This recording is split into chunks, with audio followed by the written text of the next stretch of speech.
Salam alaikum wa rahmatullah wa barakatuh. Paix sur ceux qui suivent la guidée, paix et bénédiction sur le prophète sallallahu alayhi wa sallam, sur ses compagnons, ses amis, sa famille, ainsi que sur tous ceux qui le suivront de bonne foi jusqu'au jour du jugement. Malheureusement, les agissements de certains cœurs noirs m'obligent à évoquer certains sujets sur lesquels je ne voulais pas revenir. Mais je vais le faire parce que même si moi, en fait, je m'en fous des gens, concrètement, j'ai un entourage qui, peut être blessé malheureusement par les agissements sournois des uns et des autres. De quoi s'agit-il ? Tout d'abord, tout commence par une erreur de ma part. Je l'ai déjà dit, je vais le répéter. Dans le fait que, c'est vrai, un musulman parfait, ce que je ne suis pas, n'a pas, même s'il est blessé, même s'il est humilié, même s'il vit une épreuve lourde, il n'a pas à dévoiler certaines choses à des gens, à un public, etc. Il doit garder ça entre lui et Allah, implorer le secours d'Allah qui lui apaise son cœur, etc. Et malheureusement, les humains étant ce qu'ils sont, il faut toujours être dans la méfiance. C'est vrai que par le passé, j'avais cette tendance à... cette faiblesse, je dirais, de parfois confier certaines choses ou partager certaines choses qui m'avaient touché sentimentalement, humainement, etc. Et en fait, ça ne sert à rien. Pourquoi ? Parce que il suffit de quelques individus mal intentionnés pour récupérer des choses qu'on dit sous l'effet de la colère, sous l'effet de l'humiliation, sous l'effet de l'épreuve, pour le resservir à froid par après, pour nuire. Vous savez, auprès d'Allah, on ne pourra pas jouer des jeux. Il y a une grande différence entre quelqu'un qui en dit trop parce qu'il souffre et quelqu'un qui profite de la souffrance de cette personne pour utiliser ça contre lui à froid plusieurs mois, voire années après. Il y a une personne maladroite qui parle trop, mais de l'autre côté, il y a une personne qui récupère, manipule et veut nuire. C'est très différent. C'est très très différent. Mais évidemment, si on veut prévenir ça et empêcher ça, on n'a pas, parfois, à dévoiler certaines choses, à entrer dans les détails de certaines situations. Ça, c'est une erreur que j'assume et dont je demande pardon à Allah. On ne peut pas être orgueilleux, on doit assumer ses erreurs. Ça, c'est une chose. Ensuite, je voudrais revenir sur ce fameux audio de l'année passée, à propos de zina, etc. Et je vais essayer de réexpliquer d'une autre façon, parce que manifestement plusieurs personnes ont mal compris. Ça veut dire qu'il y a quand même un problème. Je vais pas toujours dire c'est les autres les problèmes, c'est pas moi. C'est sans doute que j'ai pas été assez explicite. Alors, qu'est-ce que j'ai voulu expliquer dans cet audio ? J'ai voulu expliquer que nous connaissons tous, normalement, l'idéal islamique. L'idéal islamique, il s'agit de se préserver, il s'agit de baisser les yeux, il s'agit de se marier dès que possible et il s'agit de ne pas approcher la fornication, même par des choses qui ne sont pas de la fornication. Il y a des choses qui mènent à la fornication. Donc ça, c'est un préalable, j'espère qu'il sera clair pour tout le monde. Je ne peux pas être plus explicite que ça. Ensuite, à côté de l'idéal, il y a la vie que nous avons, la réalité des jeunes, qui ne sont pas tous très imbibés de religion, qui ne sont pas tous avec une foi forte et une crainte d'Allah importante. Et ces jeunes-là, on en a tout autour de nous, on les voit vivre, on est obligé de faire des constats. Ils ont des petites copines, ils ont des petits copains, ils sont à l'école dans des écoles mixtes dès la puberté jusque des 23-24 ans, parce que les mariages sont tardifs.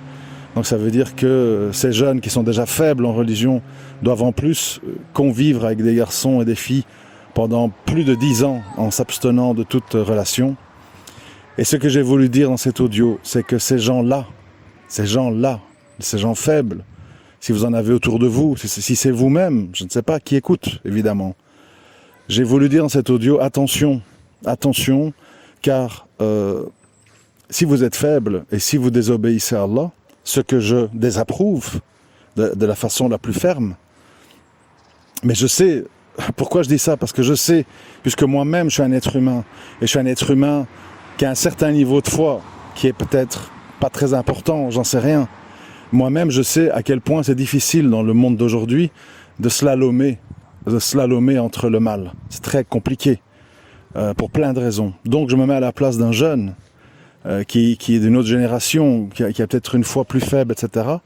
Et j'essaye de me mettre à sa place et j'essaye de lui dire, comme un grand frère, comme un papa, j'ai dit attention, si par faiblesse, si par mimétisme envers tes copains ou tes copines de classe, tu dépasses les limites, ce que je désapprouve, si tu fais ça, au moins, repens-toi le plus tôt possible, corrige-toi le plus tôt possible, bien sûr, mais si tu es endurci dans le mal, si tu veux persévérer dans ta désobéissance à Allah, et on connaît les circonstances, je ne vais pas les répéter, j'ai voulu dire dans cet audio, au moins ne franchis pas certaines lignes rouges. Sans dire que ce qui est avant la ligne rouge n'est pas grave. C'était pas ça la nia. Ça a été peut-être perçu comme ça, mais c'était mal compris alors. Bien sûr que je désapprouve, bien sûr que je vous invite au repentir. Mais je dis pour les plus faibles d'entre vous, pour ceux qui y ont cédé, je dis au moins, n'allez pas trop loin. Ne franchissez pas la ligne rouge.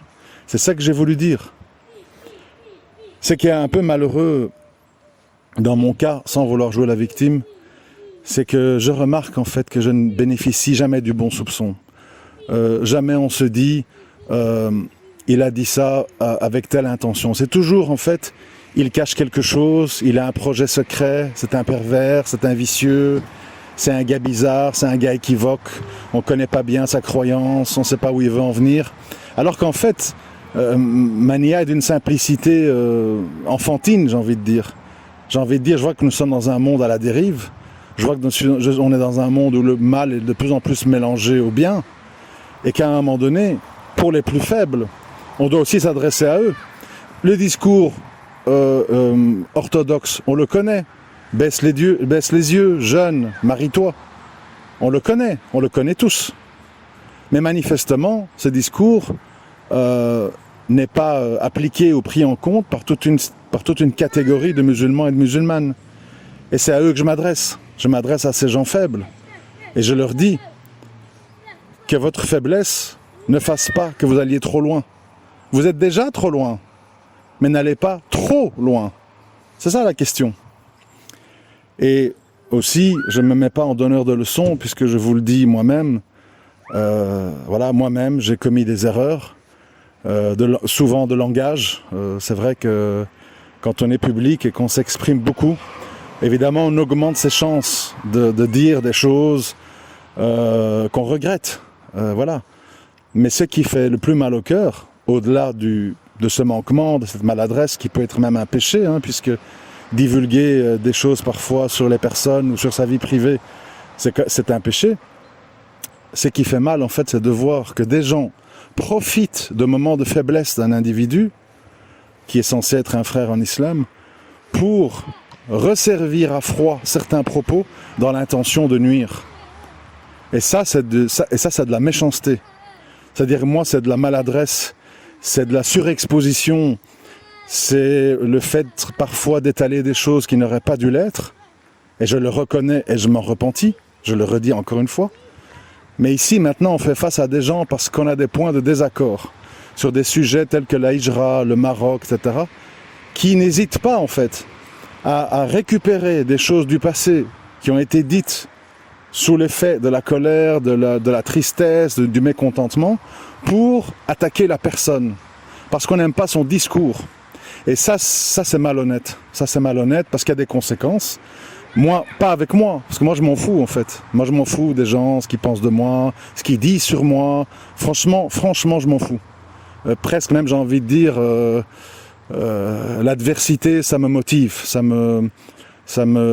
m'inspire. Mais je ne suis pas tout seul. J'ai des gens autour de moi, j'ai des enfants, j'ai des familles, des belles familles, etc. Et eux, peut-être c'est très important pour eux, la réputation, les gens, le qu'en dira-t-on, qu'est-ce qu'on va penser d'eux. Idem pour mes orientations religieuses. J'ai expliqué, pas plus tard que ce matin, que oui, je me réoriente islamiquement parlant, je révise certaines positions. Si ça déplaît à certaines personnes, c'est leur droit. c'est leur droit. Je n'ai jamais forcé personne à m'aimer, à me côtoyer ou à me parler. Mais moi, en fait, ce qui m'intéresse, c'est ma place, si possible, au paradis, pour éviter l'enfer. Et si je juge que pour ça, je dois faire des réorientations dans ma vie, je le fais. Et tant pis pour les gens qui vont dire traître, ceci, tu choisis une voie d'extrémiste ou je ne sais pas quoi. Chacun fait ce qu'il a à faire. Voilà. Moi, j'ai très clairement exposé ma façon de voir par rapport à plein de sujets, par rapport à tout ce qui est violence, kétal, protection des tyrans, le vote, etc., etc. Vous l'avez tous entendu. Donc c'est la suite logique en fait. C'est la suite logique. Mais ce que je voudrais vous dire, si vous craignez Allah, ça j'en sais rien, c'est à chacun de voir. C'est ne commencez pas à taper sous la ceinture, à rechercher des éventuelles choses que j'ai dites sous l'effet de la colère il y a 6 mois, il y a 2 ans, il y a 3 ans, il y a 4 ans, il y a 10 ans, parce qu'idéologiquement vous n'êtes pas d'accord avec moi. À quoi ça sert de s'attaquer aux personnes? Vous croyez que vous ne faites pas de péché? Vous ne croyez que vous n'avez jamais dit des choses que vous devriez regretter? Vous pensez être des anges irréprochables? Moi, je ne le revendique pas, ce statut. Moi, je suis un humain pécheur et qui essaye comme il peut de se repentir. Je ne revendique pas le titre de parfait ou que sais-je. Mais vous qui êtes là à chercher la petite bête, à chercher la phrase équivoque, à chercher le propos qui aurait pu être interprété comme ci, comme ça, à chercher ce que j'ai pu dire sous l'effet de la colère, de la tristesse ou de l'humiliation, ça c'est des méthodes très malhonnêtes. Très malhonnêtes. Ici, j'ai jamais revendiqué le fait de dire je ne dis rien que je regrette, je fais tout bien. Non, je fais pas tout bien. C'est vrai, et j'essaye de me corriger de mon mieux, en mettant beaucoup d'ordre dans ma vie par rapport à comment j'étais avant. Après, je vais pas énumérer tous ces changements, mais c'est pas une attitude islamique que d'en fait commencer à divulguer, propager, aggraver et parfois même mentir sur une personne parce qu'on n'est pas d'accord idéologiquement avec elle. On l'attaque sur ses idées. Je sais pas, ça me paraît être évident. Moi, je ne vais pas commencer avec chaque individu qui n'est pas d'accord avec moi, commencer à dire oui, mais un tel, encore il y a X années, il fumait du shit. Oui, mais un tel, il y a encore X années, il avait pris comme gourou Imran Hussein, et puis il s'est repenti. Oui, mais lui, avant d'être anti-ça, il était pro-ça. Oui, mais lui, bon, à quoi ça sert? À part nuire aux personnes, parce qu'en plus elles ont changé. Quand quelqu'un a changé, c'est un mal en fait de lui rappeler les choses d'avant. C'est pas, ça se fait pas en fait. Ça se fait pas. Tout le monde est dans un processus d'évolution, tout le monde a fait des erreurs, tout le monde a dit des choses qu'il regrette, tout le monde a parfois fréquenté ou s'est associé à des gens qu'il ne ferait pas aujourd'hui. C'est ça la vie. Dans la vie on évolue, on réfléchit, on se corrige, et on fait tous des péchés, des maladresses, et on essaye de se faire pardonner d'Allah. Et quand des créatures reprochent ça à d'autres créatures, c'est comme si elles s'installent dans le rôle de juge, dans le rôle de moi je ne fais jamais rien de mal. Non. Donc voilà, je sais pas comment éclaircir tout ça plus que je ne le fais. Bon, d'ailleurs concernant cet audio, puisqu'il est équivoque pour certains, je vais le retirer, ça sera mieux. Je pensais que c'était clair, mais ce ne l'est pas. Donc j'ai précisé ici ma pensée. J'ai toujours voulu avoir des propos qui collent à la réalité des gens. J'essaye de ne pas être dans des fantasmes et dans des idéalisations déconnectées de la réalité, et ça à tous les niveaux. Mais ça ne veut pas dire que je valide ça, que j'approuve ça. J'ai fait juste des constats. Et quand on constate, on doit parler face à la réalité qu'on voit. On ne peut pas parler face à son imagination ou le monde tel qu'on voudrait qu'il soit.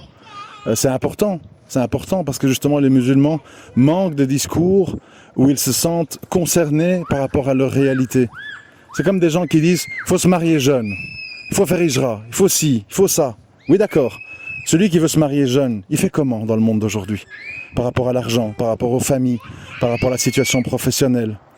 Comment est-ce qu'il fait? C'est facile de donner des injonctions aux gens. Tu dois quitter la France, bientôt des drag queens vont donner des cours à tes enfants à l'école. D'accord, très bien. Et puis quoi? Et puis quoi? C'est la suite qui compte. C'est les papiers, c'est les visas, c'est les passeports, c'est l'argent. c'est les logements, c'est la langue, c'est plein de choses. Et malheureusement, on vit une époque où en fait les gens sont très donneurs de leçons, ils sont très dans le jugement, et en fait ils sont pas dans la réalité des choses. Ça c'est un des graves problèmes dans la prédication d'aujourd'hui. Parfois, quand certaines personnes prennent la parole sur un sujet, on sait presque à l'avance tout ce qu'ils vont dire en fait. Et donc finalement, on n'a pas besoin d'écouter, parce qu'on sait qu'on va être face à des injonctions, des jugements, des concepts idéalisés, etc. etc. Donc, voilà. Et puis, pour revenir sur le début de mon intervention, franchement, si c'est déjà fait, effacez. Mais franchement, divulguer, propager, parce qu'on est blessé pour des questions de nationalisme ou de tribalisme sur le Maroc, des propos ou des tweets ou des choses que j'ai pu dire ou écrire sous l'effet de la colère et dont je me suis repenti parce que la situation elle a changé, parce que les choses changent en 2 ans, en 3 ans, en 4 ans. C'est des procédés malhonnêtes qui font mal aux gens, qui malheureusement donnent de l'importance à vos actes sournois. Moi pas. Moi vous pouvez tout dire sur moi, tout. Flic, astrologue, détournement de mineurs, multidivorcé, vous pouvez tout dire sur moi, ça m'est égal, ça m'est vraiment égal. Mais sachez que je ne suis pas seul, et il y a des gens qui en souffrent. Et c'est déjà assez que j'ai commis des erreurs que pour ne pas en rajouter. Quelle est votre intention? Puisque ce n'est pas moi qui vais en souffrir. Vous ne m'aimez pas, c'est votre droit. Vous n'êtes pas d'accord avec moi, c'est votre droit. Mais vous n'allez pas me nuire à moi. Vous allez nuire à d'autres gens qui, eux, donnent de l'importance à ce que vous pensez. Ce n'est pas mon cas. Mais ça peut être le cas des autres. Et donc, finalement, vous nuisez à des gens innocents. Et de toute façon, est-ce que c'est normal de nuire parce qu'on n'est pas d'accord idéologiquement avec quelqu'un? Enfin, je sais pas. Je sais pas quoi dire de plus. Voilà, je vous remercie de m'avoir écouté. À très bientôt, Inch'Allah. Assalamu alaikum wa rahmatullahi wa barakatuh.